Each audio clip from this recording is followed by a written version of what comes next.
నమస్తే అండి. Welcome back to సుమనాస్ వైటీ. ఈరోజు మన కాంటెంట్ వచ్చేసి 'కాంతారా ఏ లెజెండ్' అని ఒక ఫిల్మ్ వచ్చిందండి 2022 సెప్టెంబర్ 30న ప్రీక్వెల్ రిలీజ్ అవుతుంది. సో ఈ ఫస్ట్ ఫిల్మ్ ఏదైతే రిలీజ్ అయిందో 2022లో దాని యొక్క సమ్మరీ అన్నది నేను రాసుకొచ్చానండి. సో అవన్నీ ఒక షార్ట్ వీడియోలో చేయడానికి ట్రై చేస్తాను.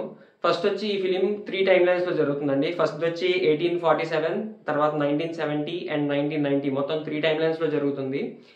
ఫస్ట్‌లీ ఈ మూవీ స్టార్ట్ అవ్వడం అయితే 1970స్‌లో ఒక చిన్నపిల్లవాడికి ఎవరైతే శివ అనే క్యారెక్టర్ ఉంటాడో మెయిన్ లీడ్ వచ్చి వాళ్ళ నాన్న చెప్తా ఉంటారండి వీళ్ళకి ఈ స్టోరీ. ఏంటంటే 1840స్‌లో ఒక రాజు ఉంటాడు. ఆ రాజు రాజ్యం అంతా జయించిన ఎంత సస్యశ్యామలంగా ఉన్న ఆ రాజ్యం అన్నది అతనికి మానసిక ప్రశాంతత అనేది ఉండదు. అది ఎందుకు ఉండదు అని చెప్పి ఒక వ్యక్తిని అడుగుతారు రాజ్యంలో. అడిగితే గనక అప్పుడు చెప్తారు, మీరు ఇలా ఒక్కళ్ళే యాత్రలకు వెళ్ళండి, ఈ సమస్యకి సమాధానం ఉన్నది మీకే దొరుకుతుంది అన్నప్పటికీ అతను ట్రావెల్ చేయడం స్టార్ట్ చేస్తాడు. ఎంతో తిరుగుతాడు. తిరిగాక ఒక చోట ఆగుతాడు. ఆగాక ఒక సౌండ్ అనేది వస్తుంది. ఓ అని ఒక సౌండ్ ఉంటుంది ఫిల్మ్లో. ఆ సౌండ్ అనేది వస్తుంది. అది వినడానికి ఫస్ట్ భయంకరంగా ఉంటుంది, కానీ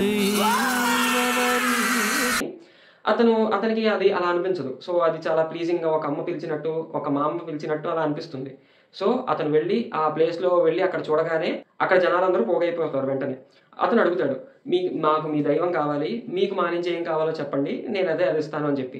అదే టైంలో ఒక అతనికి పంజుర్లి అయితే ఎవరైతే ఉంటారో వాళ్ళు కొలిచే దైవం, ఆ దైవం ఒక అతని ఒంటి మీదకి వస్తుంది.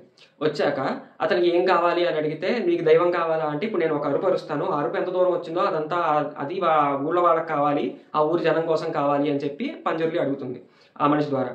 అడిగితే సరే ఒప్పుకుంటారు. సరే నాతో పాటు ఒక క్షేత్రపాలకుడు కూడా ఉంటారు, నాతో పాటు వారిని కూడా తీసుకురావాలి అని చెప్పి అంటారు. కట్ చేశాక 1970స్‌లో మళ్ళీ ఏ స్టోరీ అయితే చెప్తున్నారని చెప్పానో అది కంటిన్యూ అవుతా చెప్తారు. అదేంటి మరి ఇప్పుడు భూమి లాగేసుకుంటా అంటారు అక్కడ ఉన్న ల్యాండ్ లార్డ్స్ ఎవరైతే ఉంటారో. అదేంటి మనకి ఇచ్చేశారు కదా పూర్వీకులు, మళ్ళీ ఇప్పుడు అడగడం ఏంటి అంటే, ఈ మనుషులకు ఉండే ఇదే ప్రాబ్లం ఇదే, మనుషులతో ఉండే ప్రాబ్లం ఇదే, ఏదైతే ఇచ్చేసామో మళ్ళీ మనం తిరిగి ఆశిస్తామంటారు. సో అది అలా ఎక్స్ప్లెయిన్ చేస్తూ ఉంటారు. తర్వాత కట్ చేస్తే మళ్ళీ కోలన్ సీన్లోకి వస్తాము. కోలన్ సీన్లో ఏంటంటే ప్రస్తుతం ఆల్రెడీ ఒక ల్యాండ్ లార్డ్ ఉంటారు. వాళ్ళ కొడుక్కి ఈ భూమిని తిరిగి తీసుకోవాలని ఆశ పుడుతుంది. సో అతను వాళ్ళ నాన్న ఎంత చెప్పినా వాడు వినకుండా ఈ భూమి అయితే కావాలి అని చెప్పి కొలంలో అడిగితే, సరే నీ కోర్టు కోసం న్యాయంకి వెళ్తావా అని పంజుర్ని అడిగితే, అవును నేను కోర్టుకి వెళ్తాను అంటాడు. సరే కోర్టు మెట్ల దగ్గరే మీకు సమాధానం వచ్చేస్తుంది, మీకు తీర్పు వచ్చేస్తుంది అంటారు. మెట్ల దగ్గరే వచ్చేస్తుంది అంటే ఆ మెట్ల దాకా వెళ్ళి ఆ కోర్టు రోజు ఏదైతే డెసిషన్ తీసుకోవాల్సిన రోజు ఉంటుందో అక్కడ దాకా వెళ్ళి కొడుకు ల్యాండ్ లార్డ్ వాళ్ళ కొడుకు చనిపోతాడు. ఆ ల్యాండ్ లార్డ్ వాళ్ళ కొడుకే ఇప్పుడు 1990s ఈ థర్డ్ టైం లైన్ ఎవరైతే ఉందో ఇప్పుడు ప్రెసెంట్ ల్యాండ్ లార్డ్ అతనే ఇతను. సో ఇతను ప్రస్తుతానికి ఊళ్ళో అందరితో మంచిగా ఉంటారు. దాని తర్వాత ఏ సమస్యలు వచ్చినా తీరుస్తున్నట్టుగా ఉండి మర్చిపోయాను. ఇందులో ఏంటంటే ఈ కొలన ఈ శివ వాళ్ళ నాన్నగారు కట్టేవాళ్ళు, కానీ తర్వాత శివ ఒరిజినల్గా అయితే కొలన కట్టాలి. కానీ ఇతను కొంచెం బాధ్యతగా బిహేవ్ చేయకుండా కొంచెం ఇర్రెస్పాన్సిబుల్గా తిరుగుతూ ఉండడం వలన వాళ్ళ చిన్నాన్న వాళ్ళ కొడుకు గురవ అని ఒకడు ఉంటాడు, అతను కొలను కడతారు. సో అతనికి ఏంటంటే ఈ పంజుర్లి వాళ్ళు రావడం, సో ఇదంతా వాళ్ళు అడిగిన ప్రశ్నలు జరగడం, ఆ ప్రశ్నప్పుడు వాళ్ళకి సమాధానాలు చెప్పడం, సో ఇదంతా అవుతూ ఉంటుంది. సరే ఒకసారి ఇదైతే ఎప్పుడైతే ఈ అటాక్ అయితే జరిగిందో, సరే వీళ్ళని దొరకంగానే అరెస్ట్ చేయాలని చెప్పి అనుకుంటారు. అరెస్ట్ చేశాక సరే ఇంకా అక్కడ అతని శివాన్ని తీసుకెళ్లి జైల్లో ఉంచేస్తారు. అండ్ గురవ నార్మల్గా ఇంట్లో పని చేసుకుంటూ ఉంటారు. సో ఒక రోజు ఏంటంటే గురువాకి ఎందుకో ఒక బ్యాడ్ వైబ్స్ వచ్చి జైలుకి వెళ్ళినట్టు, ఇలా కొలను ఆగిపోయినట్టు, సో ఇలా కొంచెం బ్యాడ్ వైబ్స్ వస్తాయి. సో ఆయన కాల్ చేసి దొరగారికి కాల్ చేస్తారు. కాల్ చేసి ఇలా నాకు ఇలా వస్తున్నాయంటే అంతా నేను చూసుకుంటా అని చెప్తారు. తర్వాత కొన్ని రోజులు అయ్యాక ఈ గురువాని ఈ దొరగారు కలుస్తారు. కలిసాక నీకు వచ్చే డబ్బులు సరిపోతున్నాయా, నీకు వచ్చే చిల్లర డబ్బులు సరిపోతున్నాయా, లేదా ఎంతకాలం అని చెప్పి నువ్వు ఇలా ఉంటావు అని చెప్పి, ఎప్పుడు వచ్చేది బతకడానికి సరిపోతుంది కానీ నీకు అనుభవించడానికి ఎప్పుడు అని ఇలా అడిగితే అతనికి డౌట్ వచ్చి, నాకైతే సరిపోతుంది, ఏముంది దేవుడి సేవ చేసుకుంటున్నాం కదా అంటే, సరే నాకు ఫేవర్ కావాలి, ఏదైతే ఇప్పుడు ఈ ల్యాండ్ కోసం ఫైట్ చేశాడో వాళ్ళ నాన్న, అంటే అదే మెట్ల మీద రక్తం కక్కుని చనిపోయారో ఆ ల్యాండ్ అంతా మళ్ళీ నాకు కావాలి, అది నాకు వస్తున్నట్టుగా నువ్వు నాకు కొలంలో చెప్పు అంటే, లేదు నేను చెప్పలేను, అక్కడ మాట్లాడేది పంజుర్లి నేను కాదు అని చెప్పి ఆఫర్ని వద్దు అంటాడు.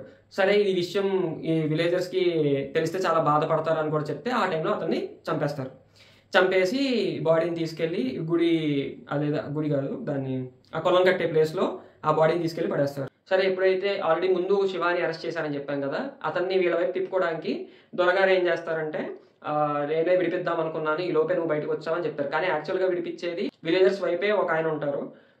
ఆయన లాయర్‌గా వెళ్ళి ఆయన బెయిల్ తెప్పిస్తారు. సో, ఈయన దగ్గర దొరగారి దగ్గర ఒక లాయర్ ఉంటారు. కానీ ఆయన ఏం చేస్తారంటే, ఈ గ్యాప్‌లో విలేజెస్ ఈ సైట్స్ అయితే ఏవైతే ఉంటాయో, ఈ 500 ఏకర్స్ ఆఫ్ ల్యాండ్‌లో ఈ దొరగారు ముందు జనరేషన్స్ నుంచి ఏ ల్యాండ్ అయితే ఉందో, అదంతా విలేజర్స్ ఒక్కొక్కళ్ళ పేరు మీద ఉంటుంది. అదంతా ఈయన పేరు మీద రాయిచ్చేసుకుంటారు.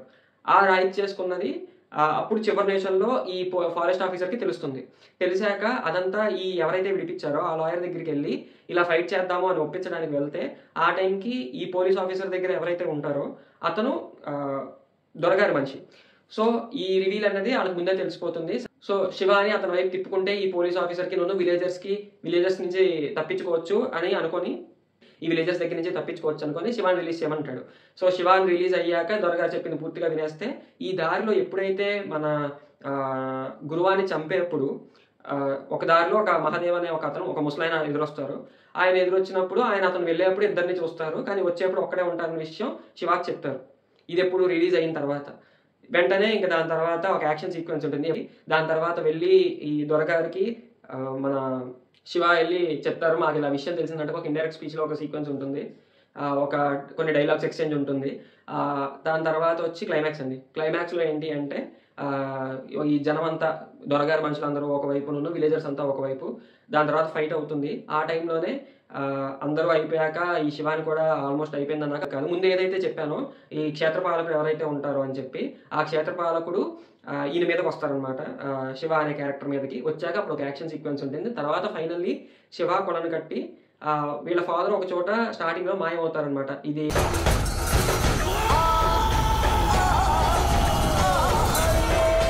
ఎందుకు అంటే అప్పుడు ఒక క్వెషన్ అడుగుతాడు. ఇదంతా మాట్లాడుతుంది దేవుడా? లేదా నర్తకుడా? అని చెప్పి. సో, అది ప్రూవ్ చేయడానికి ఆయన ఒక ప్లేస్‌లోకెళ్ళి నేను కనిపిస్తే గనక మాట్లాడేది నేనే. లేదంటే పంజుర్లి మాట్లాడుతున్నట్టు అని చెప్పి ఒక చోట వెళ్ళి ఇలా తిరిగి డిసపియర్ అయిపోతారు. సో, అదే ప్లేస్‌కి మళ్ళీ శివ అనే అతను కూడా వెళ్ళి డిసపియర్ అయిపోతారు. ఇంతే అండి. వీడియో నచ్చితే like, share and subscribe. Thank you.